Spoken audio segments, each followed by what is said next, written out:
here of the sky here, showcasing the Blue Knight, the third member of my Rainbow Guard, a knight of all things blue.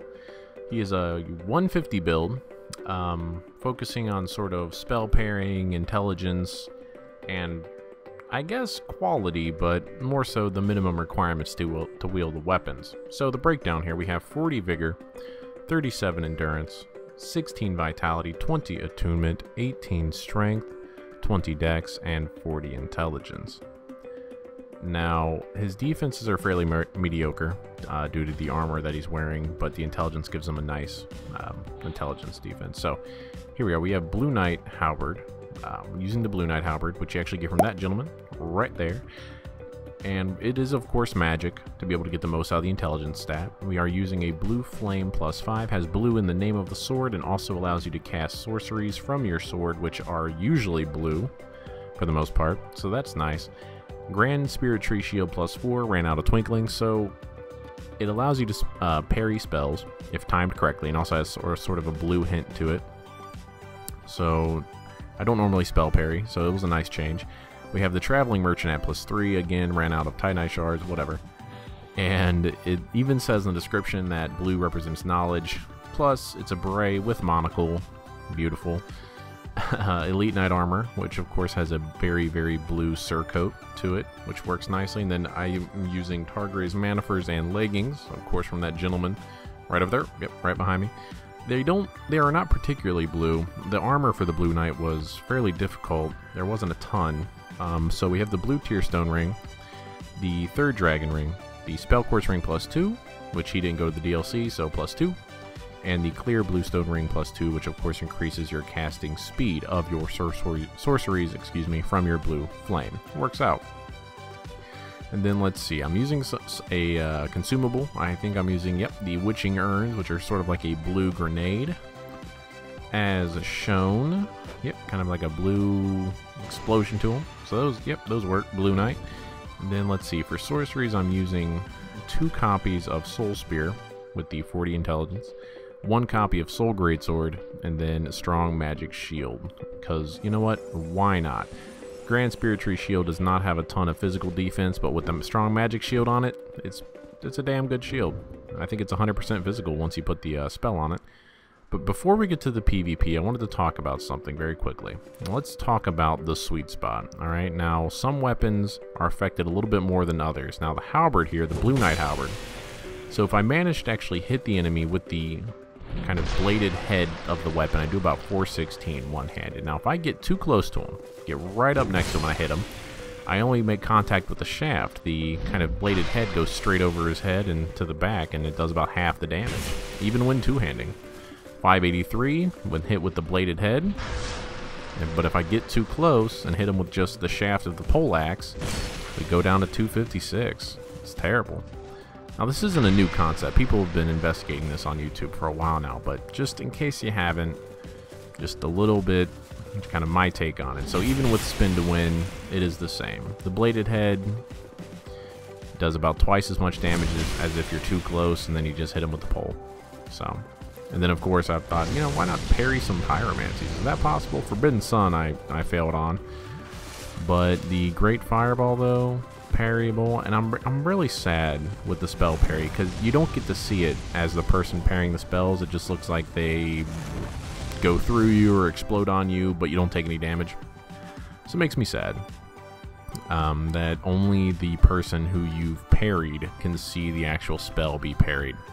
Because it looks so much more badass if I could just, you know, knock a Soul Spear off into space right in front of them. At least they get to see it, right? They can, you know, be terrified of my spell parrying ability.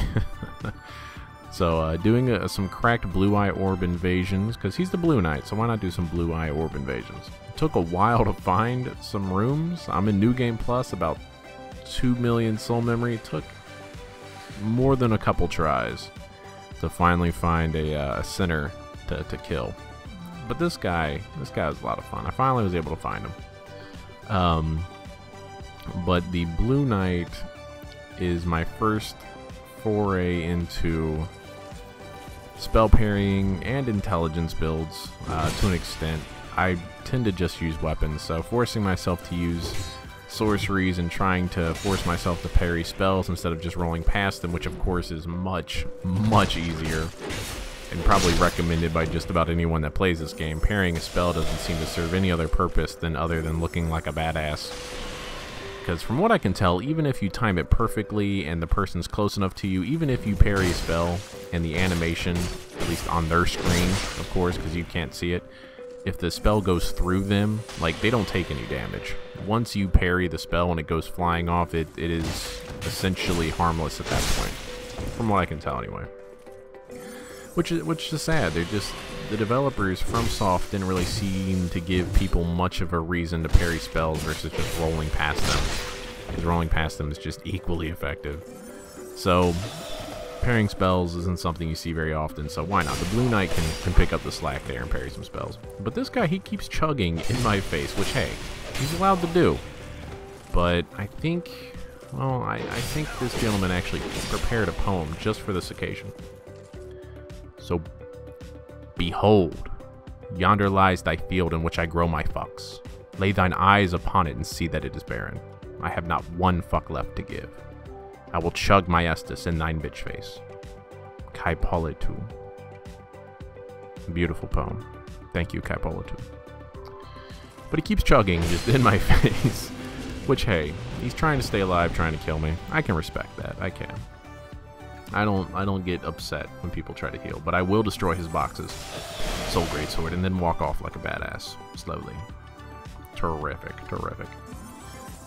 I don't know why, but every time I invade in the Forest of the Fallen Giants, it usually takes me a while. I just assume they're at a bonfire. At least they tend to be. So it makes them fairly easy to find, but when they're not, it just takes me a while. Luckily, this guy was nice enough to signal to me with his sort of lightning animation startup. Yeah, that guy right there. You know, that's nice of him. I appreciate that. Let's go up here and parry some spells. Maybe I can parry a Sunlight Spear, because if I don't, I'm probably dead. The stakes are high. The stakes are high with Sunlight Spear parries. Oh, there's two. Okay, well that's cool. Alright, alright. Am I gonna fight just the red? Yeah, I think so. Alright, yeah, I'll fight just the red. Oh, decapitate gesture. Alright. I'm gonna get my head chopped off. Let's see, you're using a greatsword. I bet you like to do the running attack, don't you? Yeah, you do. Alright, what is that? He's got a claymore. He's got, I think it was a rapier too. Yeah, okay. Backstep to a parry. That was a terrible rolling attack. The man likes the horizontal two-handed running attack. Loves it.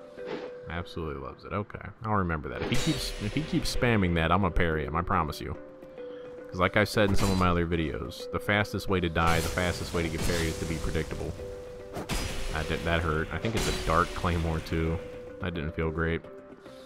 It's alright. Yep, there it is. See? Keep being predictable, Chief, and you will get the Blue Knight Halberd to your stomach.